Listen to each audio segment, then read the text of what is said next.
All right, we are live. So, I see that Laura was here and also Chrissy became a channel member. Thank you so much. That is so nice. So, well, I am here with the author of Lenny Marks. Oh my gosh, I knew my thing was going to start playing noise. I am here with the author of Lenny Marks Gets Away with Murder. And so I am going to turn it over to you for a second, Kerryn, and just tell us whatever you want to tell us, where you live, and how long ago did you write Lenny, and all of that stuff. Oh, this is when my timelines in my head reflect the ones I write when my editor puts comments in there going, how is it summer now? And it was winter yesterday. So I'm Kerryn Mayne. I'm the author of Lenny Marks Gets Away with Murder. Lenny Marks came out, so I'm from Australia. So this is coming to you from Sunday morning in Melbourne, Australia. And I love that it seems like I'm coming from the future because, Amanda, you are still on Saturday night, which is super fun. And Lenny Marks I wrote, and it came out in 2023 here in Australia, and then it came out in 2024. Is that right? Yes, 2024 in the States and Canada.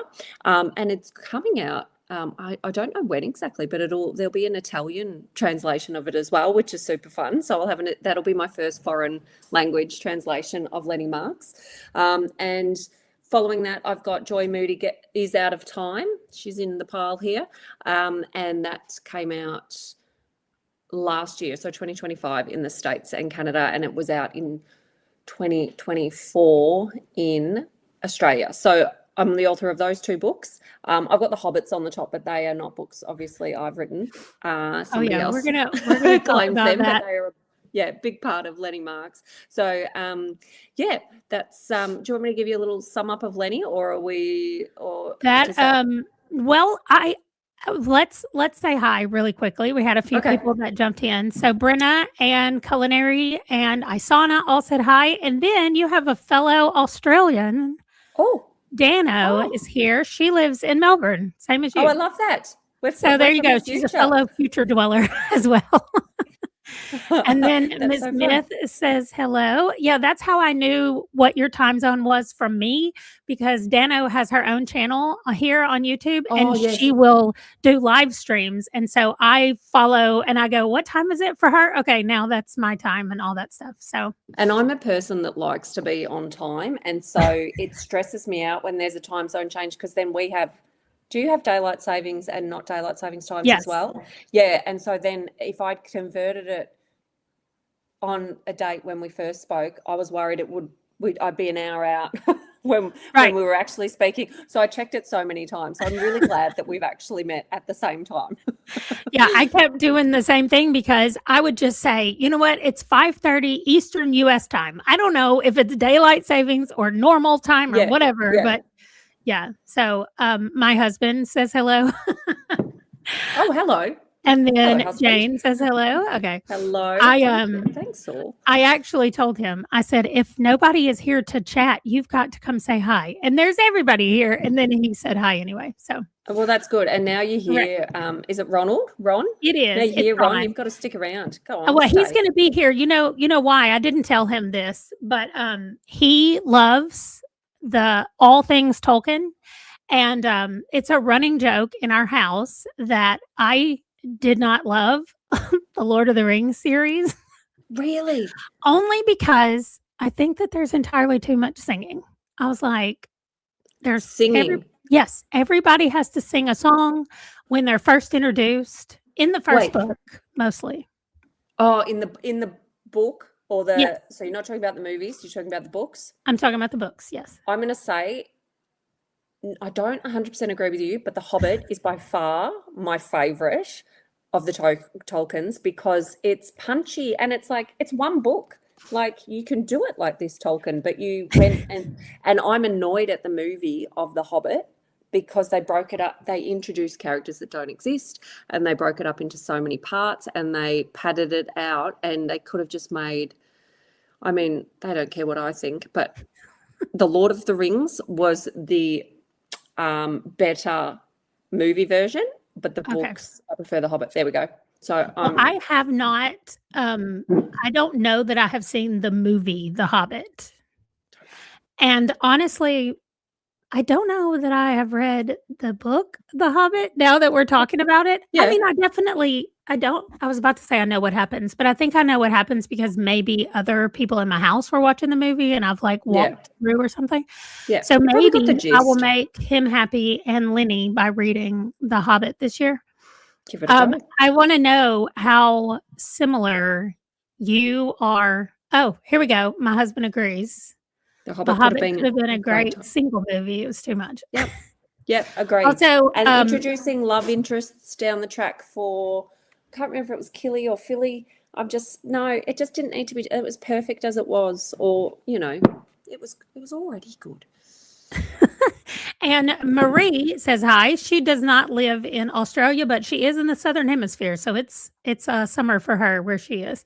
Oh, So, nice. that's what I wanna know. How similar, since you do like The Hobbit, how much of Lenny is you? Or how much of you is in Lenny, I guess? So probably more than I originally thought when I wrote the book, because I actually thought I'd exaggerated.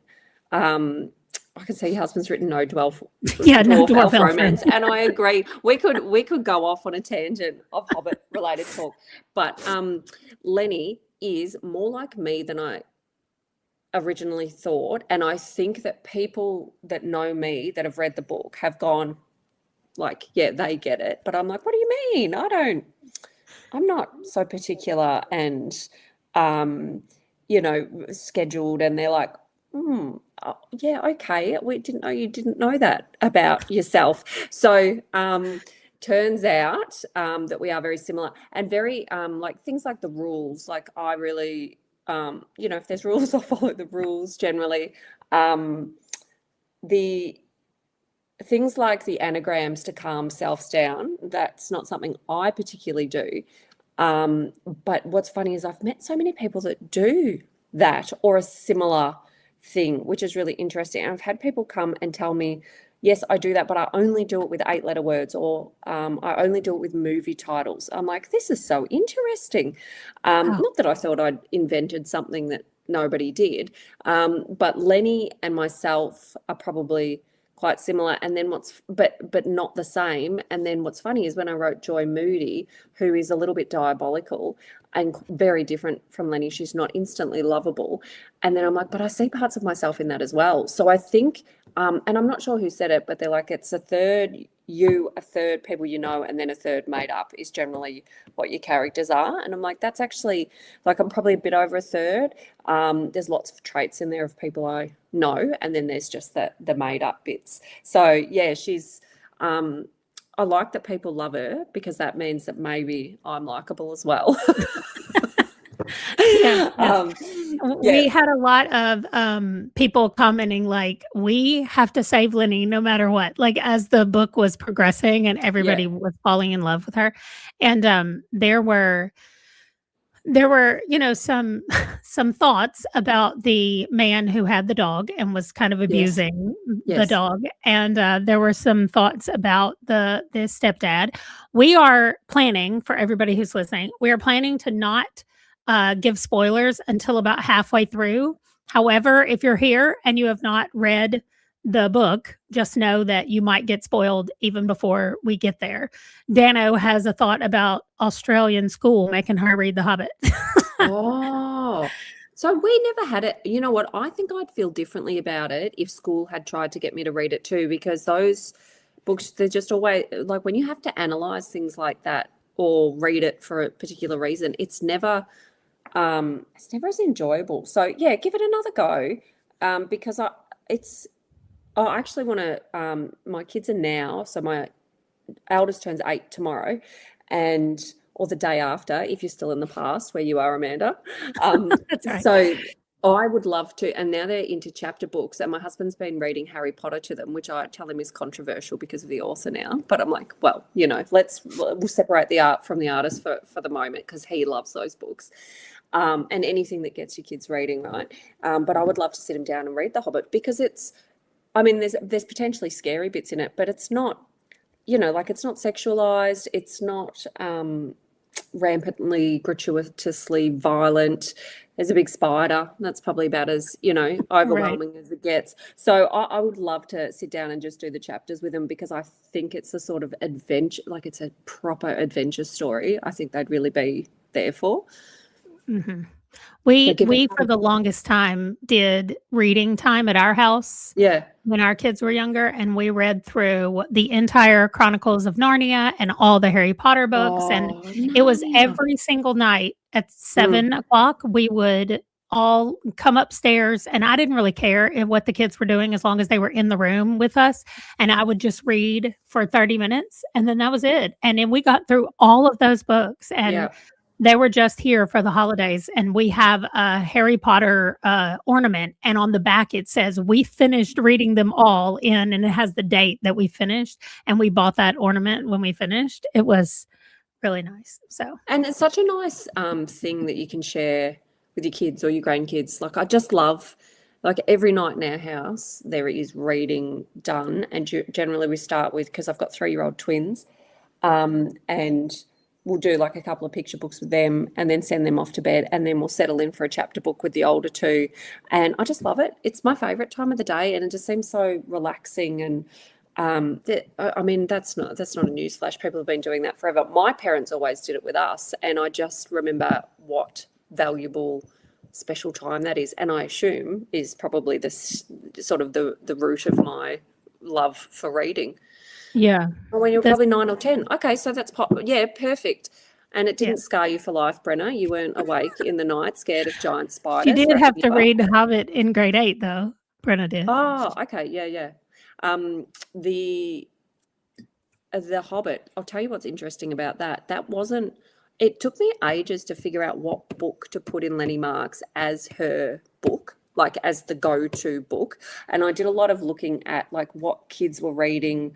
Like, I worked out when she would have been a kid, what were they reading in school, what was popular at that time. And there was a lot of, everything from obscure titles to, things we'd all heard of and been made into movies now, or that sort of thing. But The Hobbit, for some, and I knew about The Hobbit and I read The Hobbit and I loved The Hobbit, but it didn't come to the forefront of my mind. And then when it did, I went, there's actually no other book that would have suited. And to some extent, and it definitely doesn't mirror it, nor have I infringed on the Tolkien Estate's copyright, there is a little bit of the adventure of Lenny that follows Bilbo's journey, because like it's also there and back again is like sort of the book he sort of ends up writing, but sort of for Lenny, who's happy in a little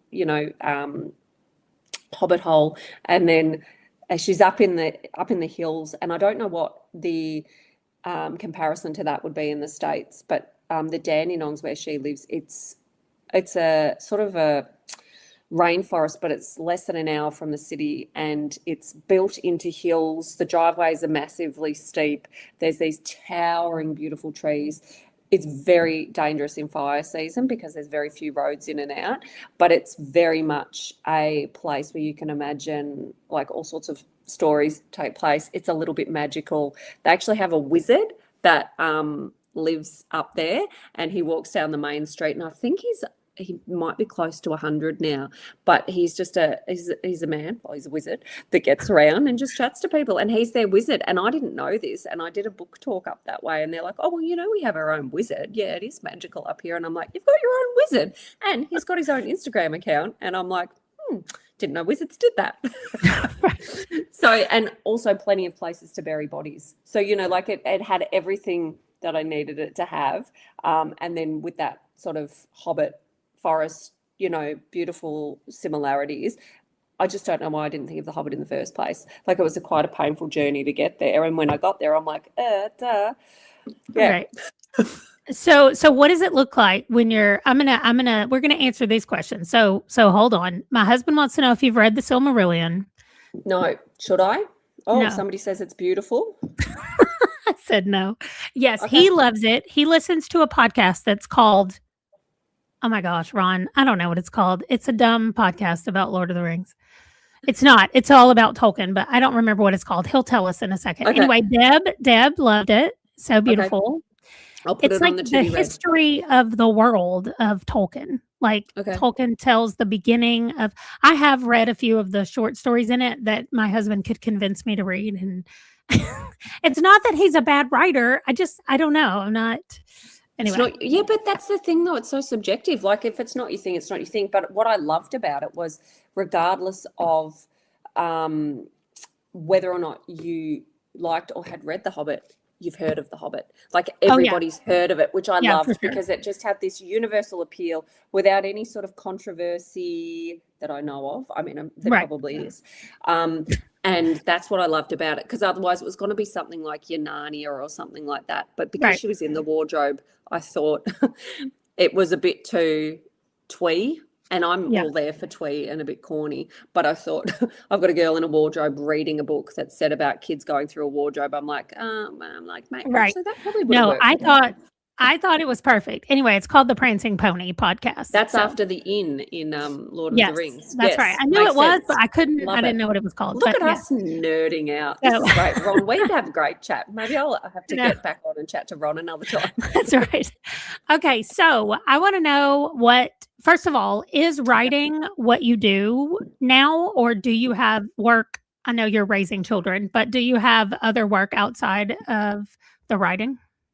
I love how you phrase that, because so often people not forget, but the work of the children is substantial, as you well know, and as a lot of people know.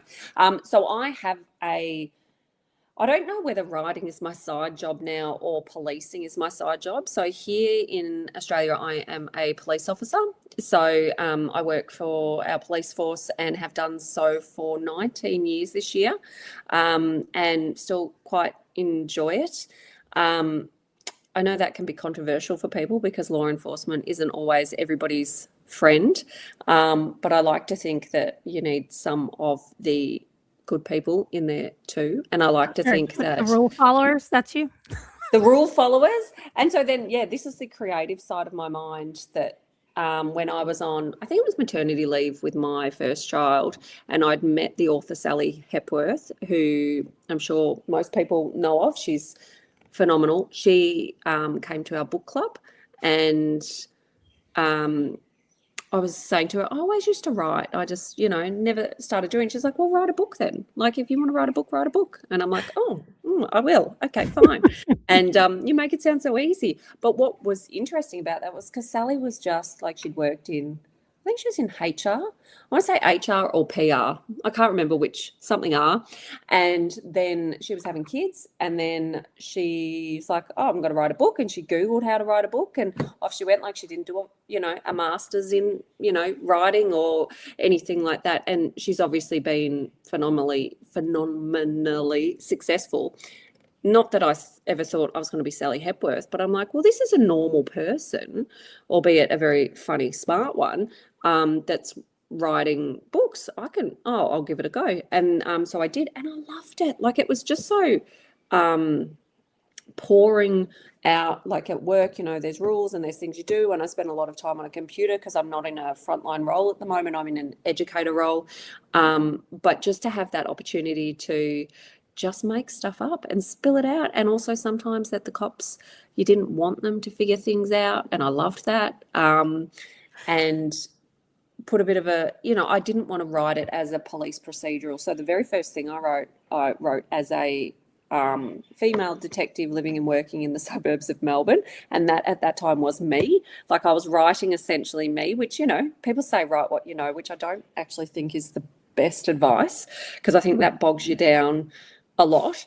I don't think you should write something that you haven't done any research into, but, like, whatever, it's fiction, like, it's meant to be creative.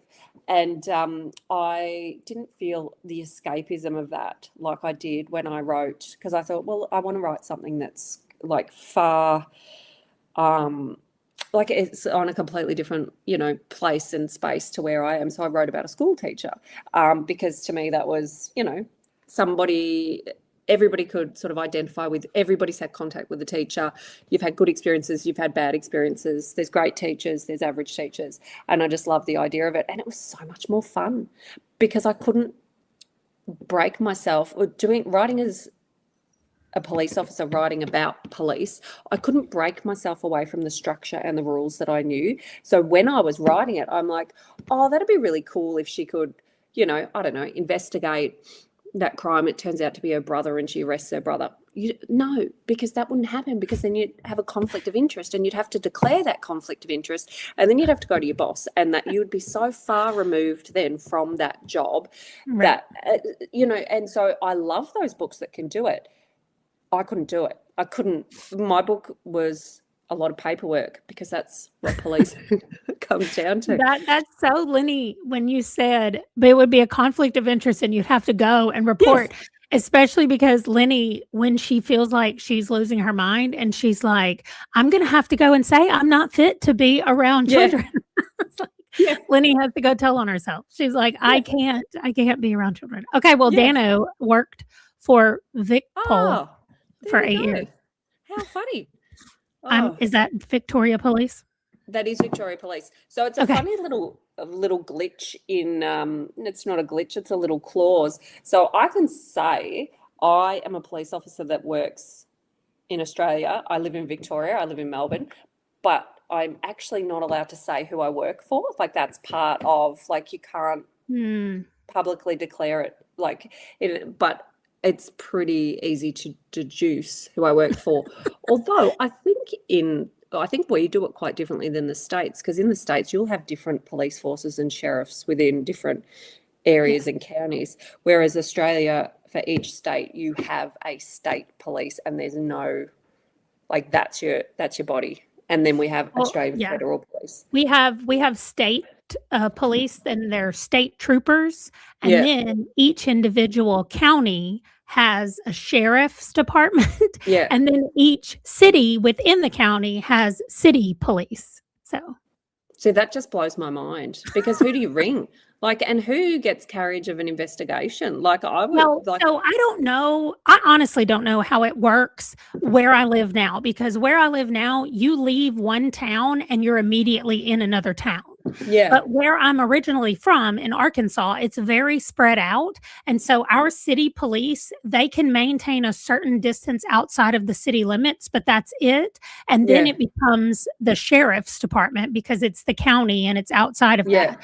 But then if if something crosses the county lines, or if something, does that, then the state comes in. But we just dial 911, and whoever shows up, shows up. I love that. Like, that's all I know. Love that. We can't work out what jurisdiction we're in. And also, I just feel like then cross-border stuff, like if you were going to be criminally minded, you just keep crossing borders, like, things are going to get very complicated very quickly. And I find that really interesting.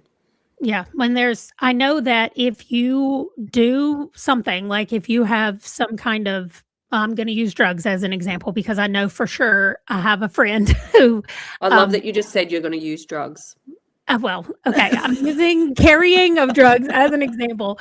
When you move across the state line with the drugs, it becomes a felony offense, which is a higher grade offense than if you stay in your state. Right.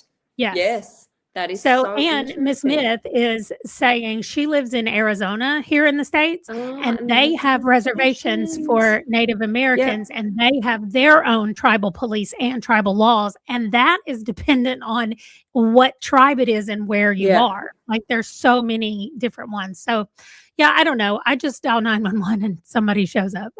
You've just got to hope for the best and hope, roll the dice and hope you get someone decent. I just try not to do that. I've only had to do it twice in my life, and that was both times for medical emergencies with the foster children that we had. So thankfully, that will just continue to be a thing I will not have to do. But you're like Faye, you foster kids. I was going to say, that was another thing, to go back to Lenny. I loved so much. Lenny, I feel like, lived so much inside her own brain for a lot of the time, especially when she was talking at talking to adults. But when she went to Faye's house and those two little girls were there, she became a completely different person. She got down on their level. She was making jokes that I was like, she understands what they feel like and where Yeah. they are. And I just was like, "Oh, if I didn't already love Lenny before that, I for sure did at that moment." I just thought she knew exactly what to say to him. She said, "That pillow is talking," or whatever, because one of the Yeah. little girls was hiding behind the pillow. And so I don't know, I thought that it was really well done. I also loved that you created or wrote a foster family that was actually good, because I feel like I see that all the time in media, is that every time they're portrayed, the Yeah. foster parents are just out for money and they don't take care of the Yeah. kids, and I was like, there are good ones too, I promise. Because we hear So, about the bad right. stuff, and the bad stuff sticks in our mind. And I absolutely wanted to, like, so it's a book with murder on the cover. So it was always there was going to be elements of grimness.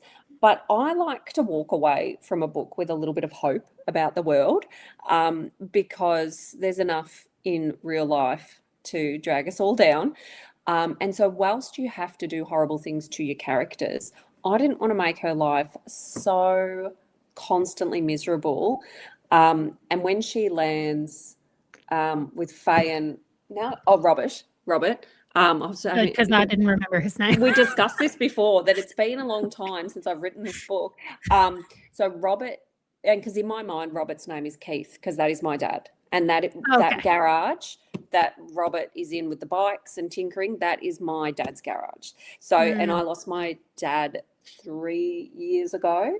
And he was exactly that. Like, he would be the guy that if you broke a window, he'd be like, well, things get broken, or would sit with you on the front porch while you had a little meltdown. He just had, and not that my mum wasn't, but my dad was this quiet, very tall, gentle. And I remember when he passed away, and one of my best friends from primary school messaged me, and she said, I remember how big your dad seemed and how kind he was. And I just thought, oh, imagine just people remembering that about you, how beautiful. And that was Robert. So that was because I've had very lucky to have beautiful, role models and parents and people in my life like that. And she needed some of that, because you've got to get your good from somewhere as well, and you've got to see it. And her stepdad was, like, she was like, her mum wasn't a bad person. And she's so caught up in, and I won't go too far into the details of it. We're about to get there, so it's okay. We're about to get there. So she's had good things in her life, but just sort of overwhelmed by the bad. And I needed Faye and Robert to be a beautiful landing point for her, but also giving her a little bit of tough love. Like, you need to get a life, you need to shape up. And I loved writing Faye so much. When I had my twins, Faye is actually the middle name of one of them, because I loved it. I loved her. I loved the name. And then I was just like, I want to have that in there somewhere. I love that nice little touch. So one of my twins has Faye as her middle name, largely because I don't even know if my husband knows that's why I picked that. You're like, I just want Faye. I just want Faye. Yeah. So the question read along has a question about kind of how you did it. How much of the ending and where Lenny ends up did you know from the start, and did you write the book in order? I think that's interesting. Okay, so can I go into spoiler territory? Yes, we are definitely in spoilers. If you have not read the book, that means you, Ron, because I think you'll like it. So you've got to leave and stop listening. It's right down here. You can come get it. I don't know, maybe because Ron and I have some similarities about some things. I happily will know an ending of something and still read or watch. So when we're watching like a true crime doco or something, I will often Google ahead and find out if they've caught the killer, because then I can slow down, pace myself, and actually enjoy it. There's no race to the end anymore, and it doesn't ruin it for me. Sometimes you want the twist, sometimes you want the, oh, really? But for me, I kind of like being out of, like, if I know the ending, so be it. Right. So where Lenny ended up, yes. So I write in order. I've tried a couple of times of writing, and I've heard it said as writing to the heat, like right to where the action is. But like for me, I'm not a plotter. I'll just start writing and hope for the best. Although for the book I'm writing now, I did a fair bit of plotting on it because it seemed like a more efficient use of my time, and it has helped. But essentially, I think I'm in my third full draft of it, like writing through it, and that's when I start to really get to know my characters. So for Lenny, I did know what was going to happen at the end. Like that was always my intention, that there would be the realization that she'd always known what there was sort of a dark undercurrent of, well, you did this on purpose, but also that we liked her enough by that point to go, oh, that's all right. Like we're actually happy. And we hated him enough. Yeah, that and we were hated like, him. Yeah. Because there's a fair bit of calculation in, she's tried to kill him at least twice. Well, and the second time, yeah, she did. But so I wrote that. So I kind of knew. So I knew what I was coming to, but it didn't really come as clearly until I got to the end. So I had a very vague idea of what it would be. The reveal of Malcolm, the boy, not the dog. Oh. And I love the dog. And I had to walk, and you mentioned very briefly before with the stealing it from the man, which nobody would be opposed to, I'm sure. But I really had to walk that line of him doing something mean enough to the dog, but not so mean that people would slam the book shut and throw it across the room, because I don't want to read about animal cruelty, but I needed her to see just enough to go, that dog needs to come with me. It wasn't just to like telling the dog, to get outside. It was, and I love that she was a little bit tipsy, because I feel like if she were sober, she probably could have talked herself out of just taking the dog and maybe calling the police or doing something, calling some kind of animal something. But she was just enough. Just enough loose that she was like, I'm taking this dog. And I love the reveal of how we didn't know that happened until she woke up and the dog was at her place. And then you went back and told like how the dog got there. And it's funny because depending on, I guess, your experience with dogs, they're like, that Rottweiler would have ripped her house apart. And I'm like, well, maybe, or maybe it was just so glad to be out of there. We had Rottweilers growing up. So my parents bred Rottweilers and showed Rottweilers. And so we always had between 1 to 13 Rottweilers at our house. And so I don't look at Rottweiler, like I would have done 100% what Lenny did, because I don't look at them as horrible, mean dogs. And I know they can be. And so the Rottweiler, I'm like, no, I reckon it would have just been happy to be there, because our dogs were always such sooks. They'd just lie in front of the fire and look at you and be like, oh, no, I'm not going outside. Could you just but I do love that we get to see the protectiveness. Well, when the owner confronts her a couple of times, the dog is like standing up, being like, no, I'm not going back. Yeah. Yes. And also, I'm sorry, I got distracted by this. What, Robbie? So you were the police officer. The police officer whose mother bred Rotties. Is that a thing? That's me. Yeah. Is that a thing? Yeah. Is that related to something else, or is this just like you're shocked? Do you know who this person is?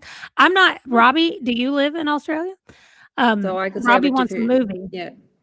Yeah, and I do. I would love to see it as a movie, although I have no clear picture in my head of who would be Lenny. Like I know a lot of people do like their little vision board and they'd have who their characters are. Lenny to me is such a creation of my own, like in here. And I think now that she's out in the world and other people own her, they see her in such different ways that I would worry about it being a letdown, or coming off not comical, but I would say if Lenny sought a diagnosis, she would be autistic.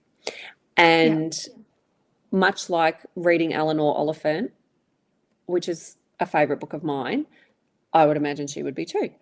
But it's not part of that story. So it wasn't put in there specifically. But I've had some absolutely beautiful feedback from friends and strangers that have either got autism or they've got kids with autism saying, thank you for portraying this in the way it was.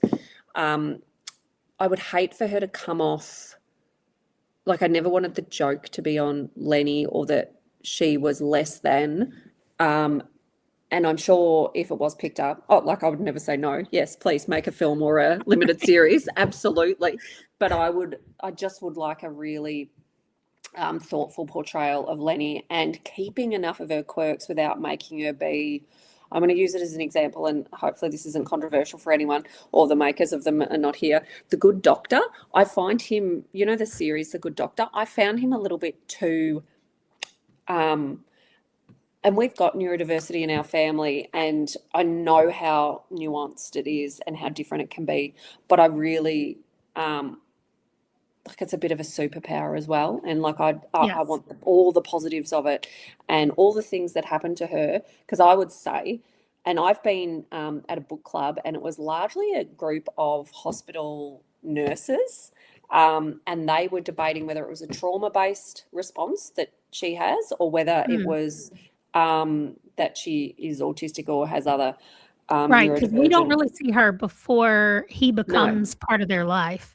Okay, Yeah. so Robbie said one of the police officers who showed up at Lenny's said that their parents, their mother bred Oh, her.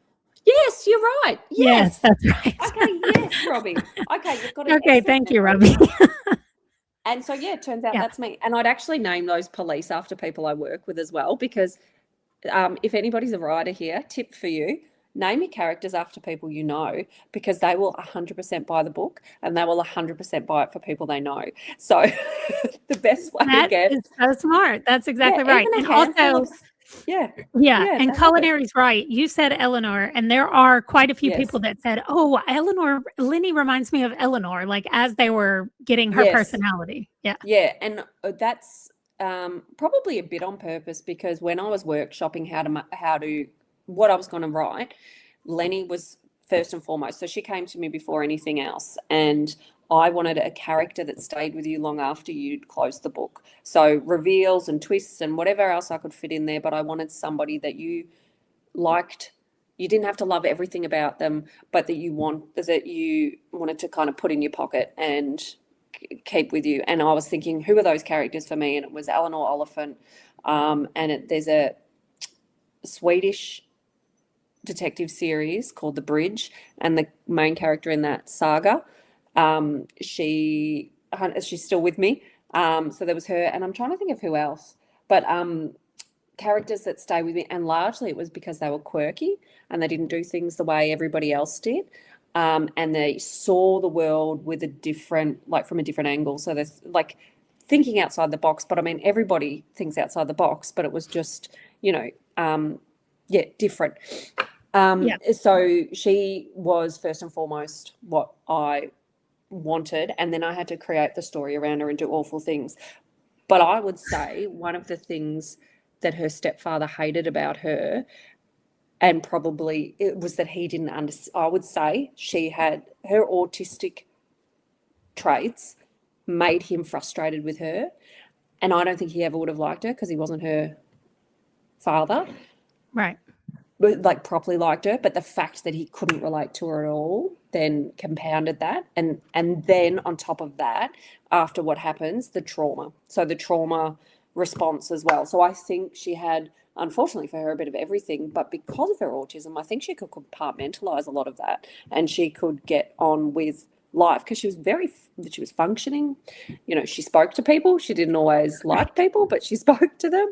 And then I've had the same thought before. So she goes to this one place to get her groceries, and she's so scared of talking too much or saying weird things, because she's like, then I'll never be able to go there again. That's Where me. am I gonna go? That made me think about me too. So, okay, we have a couple people who super love Lenny. Laura would like more of Lenny. She wants more stories of Lenny. And Robbie don't know said, that I can when do I another wasn't one. listening to the book, I found myself missing Lenny Oh, as if she were real.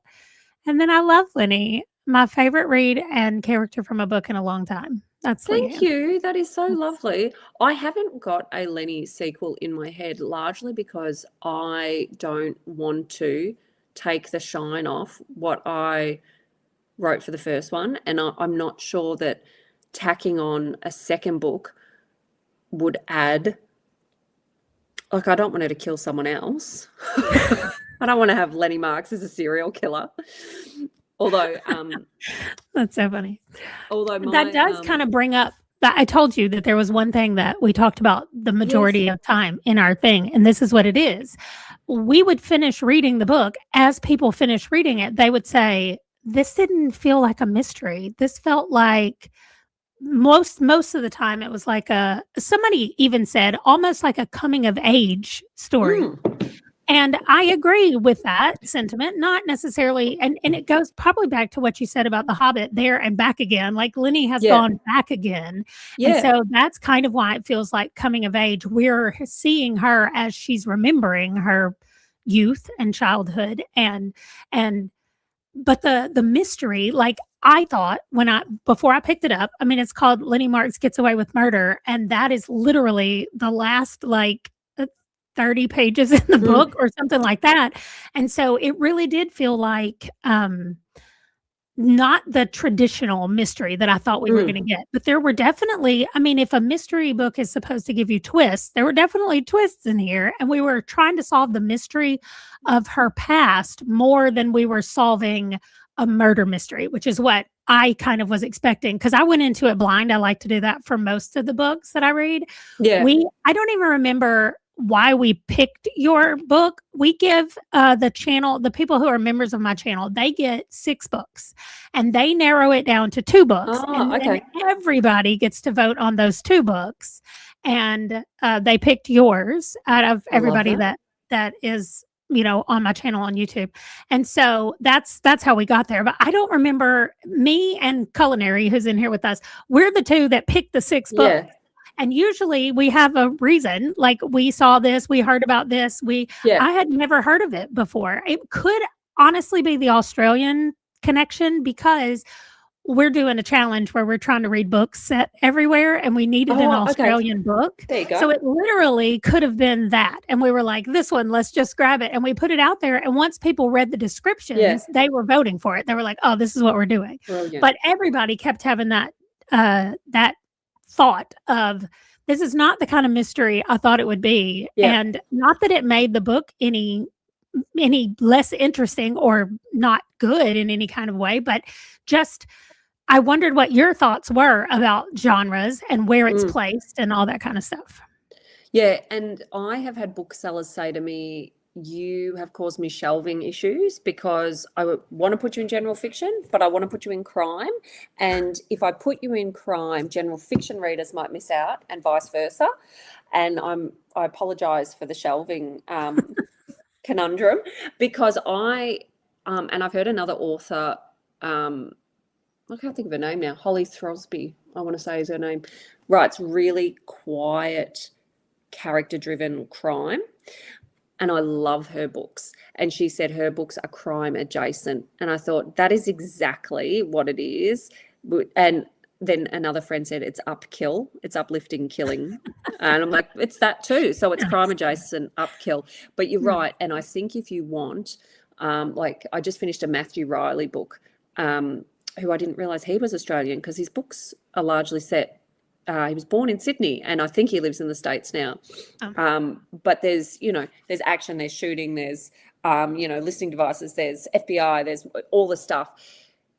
It's certainly not like it'll be put in the same shelf like of crime, but it's certainly in a different realm to that. But then at the same time, I don't think it's not suitable for crime. So it makes it difficult. And I think the good thing about things like book clubs are you read outside your genre, and that's when you go, oh, actually, yeah, I didn't mind that. And I've had a lot of feedback about this wasn't something I'd normally pick up. And likewise with my second book, Joy Moody, is out of time because we wrote the blurb a bit different for the States because the feedback from Australia was I thought it was science fiction because it's about a woman who tells her twin daughters they're from the future. And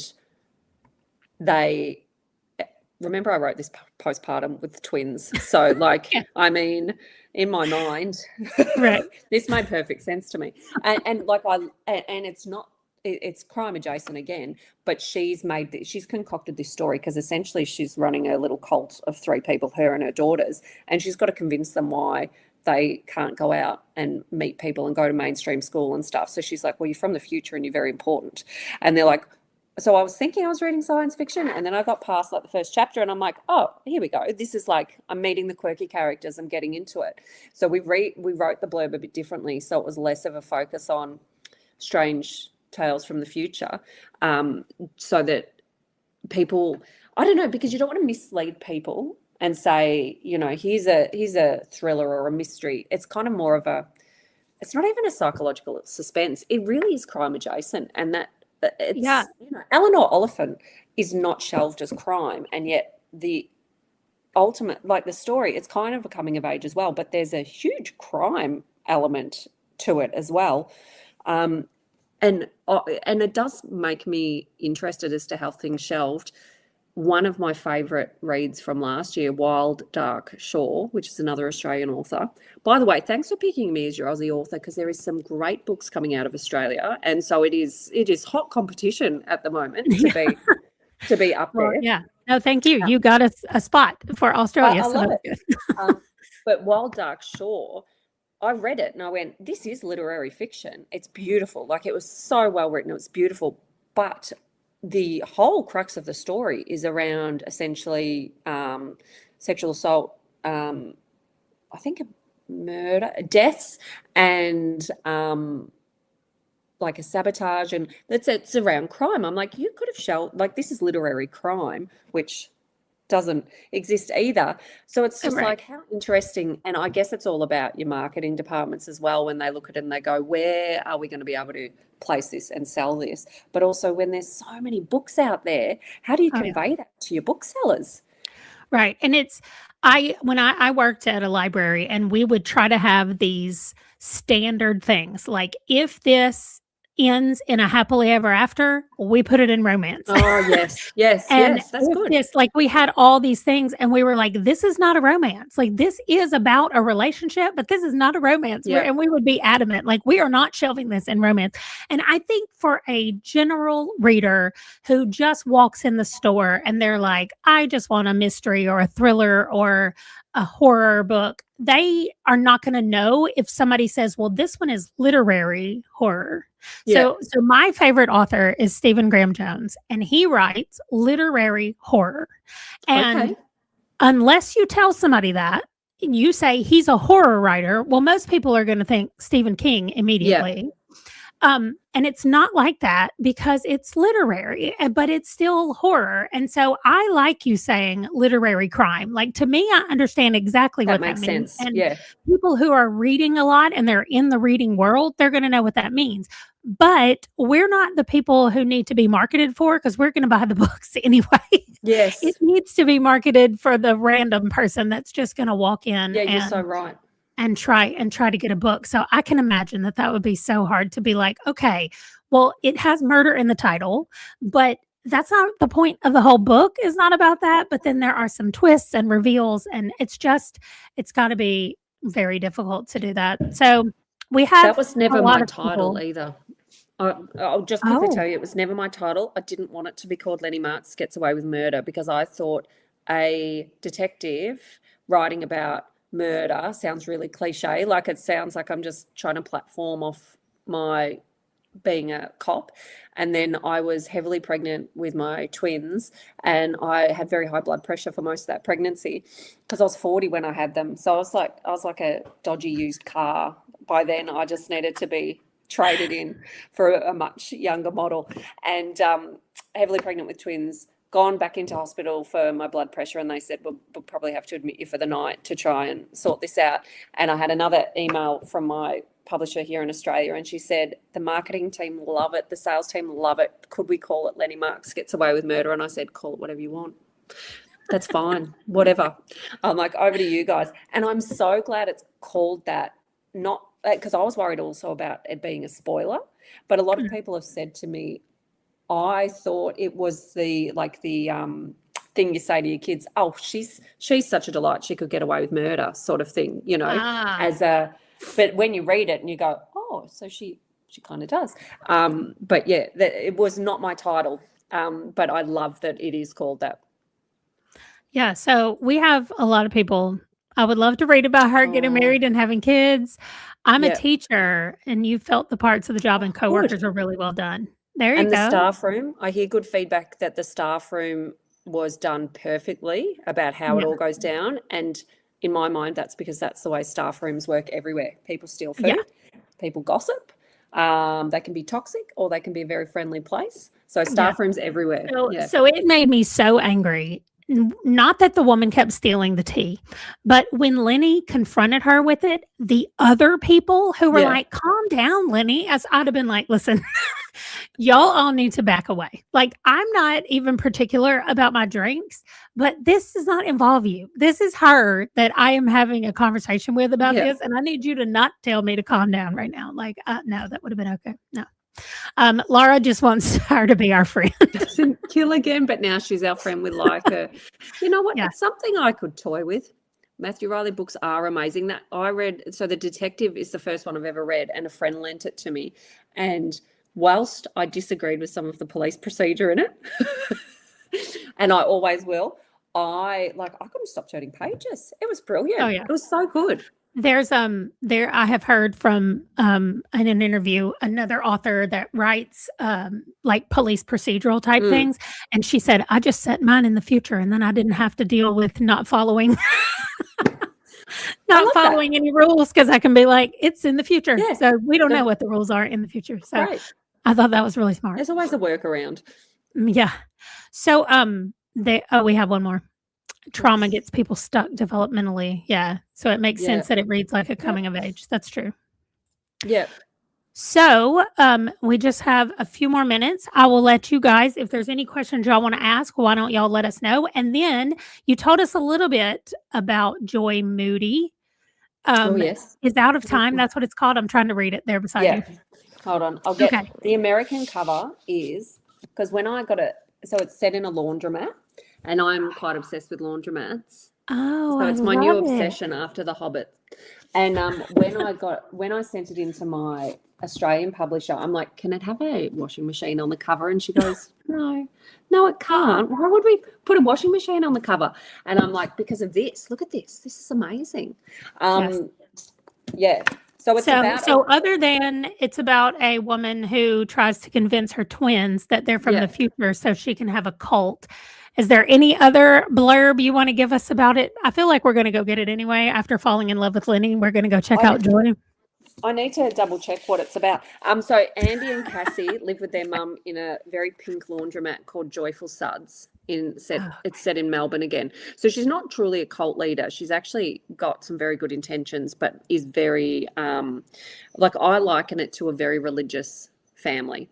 But she tells them their whole lives, you are very important to the future, and that is why I have to keep you safe. You can't do this, you can't do that. You know, she's got a laundry list of rules. Oh, I just said laundry list, and she lives in a laundromat. I didn't actually mean to do that, but well done to me. And so on their 21st birthday, which she has told them that is the significant date, instead of anything happening for them, she dies. She is dead.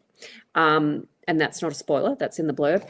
And they then need to navigate life without their mother, Joy, in it, who has been like their absolute everything. Like she's told them, this when the sun will rise and, the sky's green, and they'd believe it, So they've got to navigate life without her. So it's a bit coming of age again, centered around how my Joy died and why she did the things she did. And I find it it's interesting because she's not lovable like Lenny, but I am so fond of Joy because I think as parents you will always be potentially criticised for the decisions you make, no matter how well-intentioned they are. And the people that have told me they love Joy are generally parents and mothers in particular, whereas people that maybe they've had different journeys in their lives or whatever, or they just don't like it, have said, I couldn't relate to Joy, but other people are like, oh, she, I kind of get her, but I wouldn't have done it, but I kind of get it.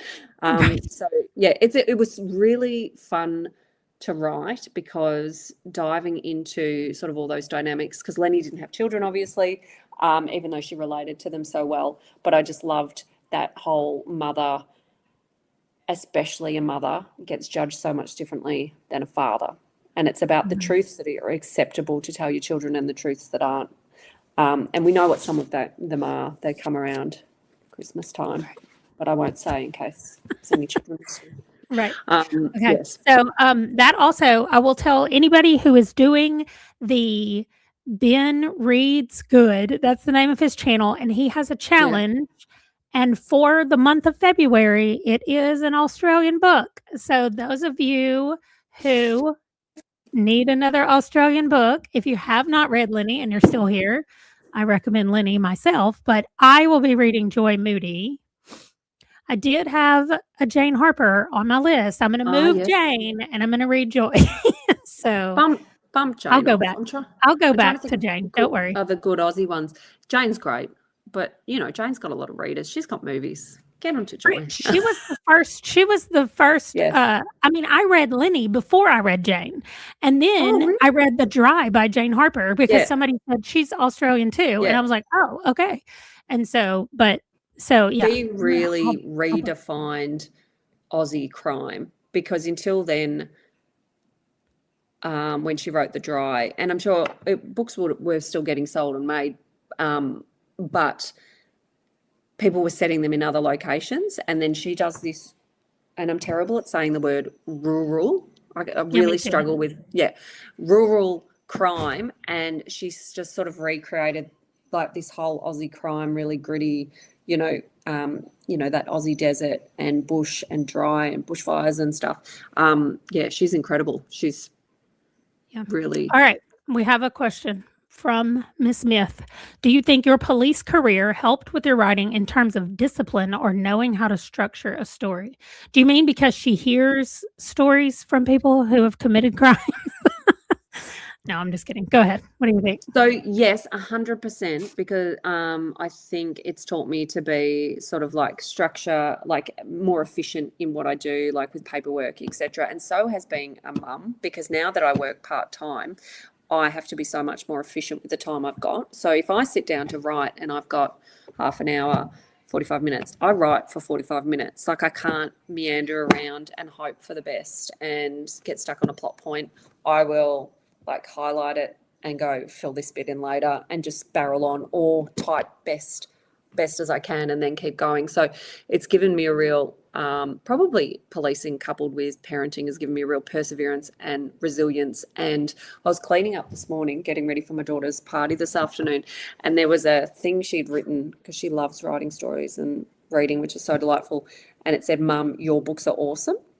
And like, she's never read my books, but they know I write books. They tell their friends, and they always want to give their teachers a copy of my book. And it's just so, like, it's so delightful that they see what we do, like my husband and I, and we work hard, and there's a reason I'm sitting at the computer, and there's a product, etc. But the policing has also given me, I grew up in a family with still married parents. I still had all my grandparents. We lived in the same house. My mum only just moved out of it after, I think, 46 years. Very stable. We certainly weren't hugely wealthy or anything, but we were well looked after, middle to lower to middle class family, and we were, white family. So we did all right.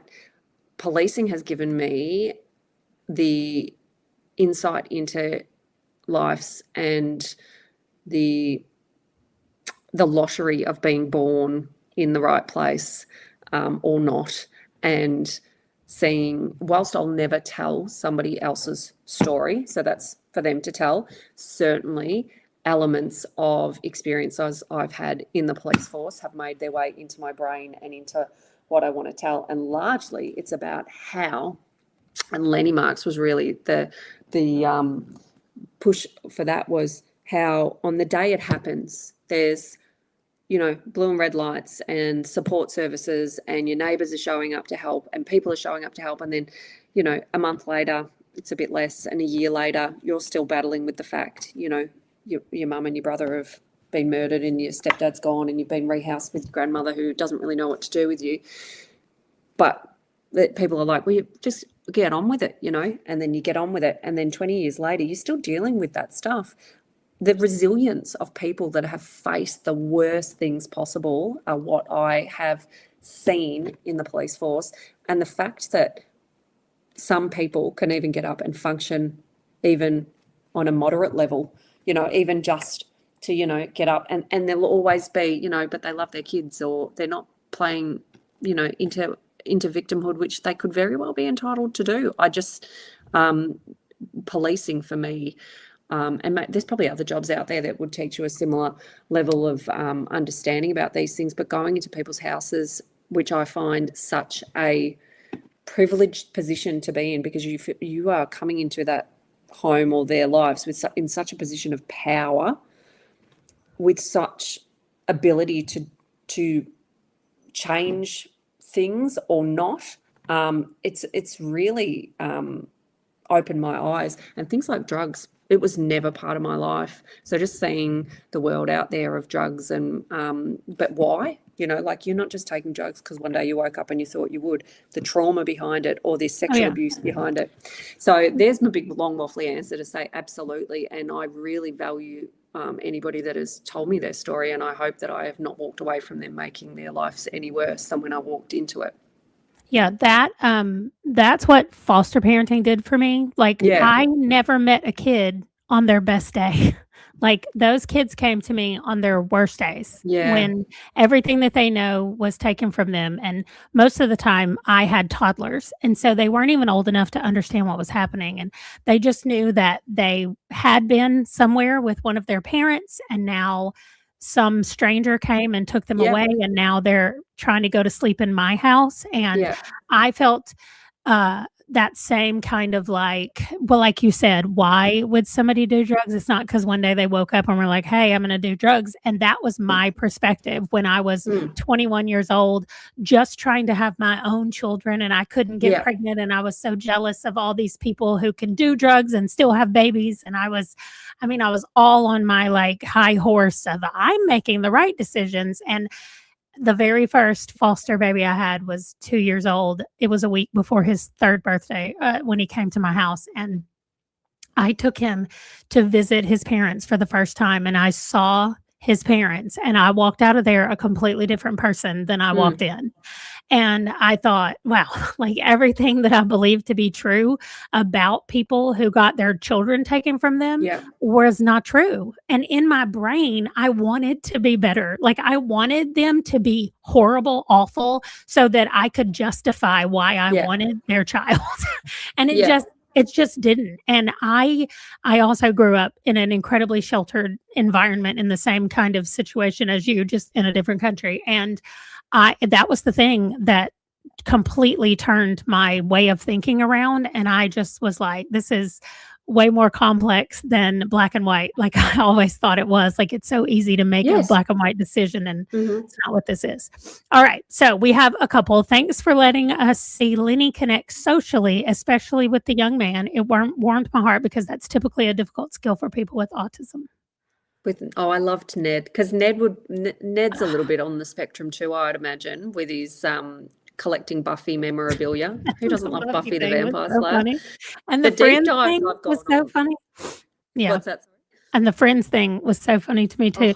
I mean, the fact that she was so dedicated to playing Scrabble with Monica that she would play both sides. I was like, Lenny, oh my gosh. That's my gran. That's how my gran used to play. She lived by herself for a long time, and she would play both. And I'm like, surely one hand gets an advantage. And she's like, no, I just play the best tiles I can each time. I'm like, bloody good on you. Yeah. I would so cheat. Okay. Other than the book you're currently writing, are there other stories you want to tell, or do you just focus one story at a time? I feel like there's a lot, but I try not to get too distracted by a new shiny idea if I'm in an idea. So it's a bit of a slow burn, this one. I was working on a story for about 18 months, and then I benched it. I don't think I've deleted it. I think I'm just benching it because it wasn't quite working the way I wanted. And now I'm looking at another story about sisters, which I'm really loving writing, and it seems to be coming quite comfortably and freely. So I'm hoping, and I've also really enjoyed because Lenny just telling one person's story, like it. So although it's third person, it's all just her. So unless it's seen or happened to her, we don't know about it. Joy Moody, I did from, I think, 3 points of view, and that was fun too. But you don't get to stick it out. So now I've gone back to telling one person's story, and I really love it because you've got so many limitations about, oh, well, she wasn't there. She wasn't in the room. Why would she be in the room? She doesn't know this. But that's real life. So it kind of is building this mystery. So that's a lot of fun. But yeah, there are other ideas, but I've just got to like stamp on them for the minute. And I'm just going to write this one to the end. I'm going to get it to my publishers, and I'm hoping they'll like it. I'm just a little bit hampered for time sometimes for some reason with 4 kids in a job, and like work really gets in the way. The kids get in the way, but wouldn't change it. Okay, here we go. I genuinely gasped when he said he got the Mr. Pointy. Okay. The Buffy fans came out of the woodwork, and likewise Friends fans, because even if you haven't watched Friends, it's like The Hobbit. You get it. Like, you know who Ross and Rachel are, even if you've never really got into it.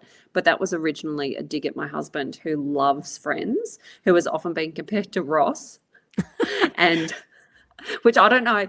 I don't know if that's good or not. But that's right. I don't know. That's what he gets. Is he a scientist, your husband? No, he's not. He's a policeman, funnily enough. But no. And then when we bought our wedding rings, and this was a bit of a running joke, we bought our wedding rings, and they were putting our details. She said, "Oh, it's Ross, isn't it?" And I'm like, "No, it's not. But yes, thank you for making my day." So yeah, Friends was a dig at him. Leanne was a diehard Friends fan. I was too. I've never seen Buffy, so I was out of all the Buffy discussions, but I thought Ned was just absolutely the best. Here's another Southern Hemisphere person saying hello. Hi. They're all in summer. You're all in summer. We're all in winter, but we are going. Raining. Oh no. Okay. Yeah. Well, is there anything else you want to say? I know you're about to go and decorate for the birthday party, but thank you so much for joining us and being the very first one. You're the very first book for our book club, and you're my very first author to have on the channel. So you get lots of firsts. I love that. Oh, I didn't know that I was your first. Thank you so much for having me, Amanda. You are amazing. Not only with all your books, but your fostering of kids and just bringing like something beautiful into their lives. I love that you're a real life fae, and thank you for setting this up. And it's greetings from Chile, connecting me with people all over the world here. This is the delight of writing books that I never knew would happen. Like, just to be able to do stuff like this. So thank you so much. It's been wonderful. Well, good. All right, guys. Thanks so much for hanging out, and I'll see you guys later. Bye.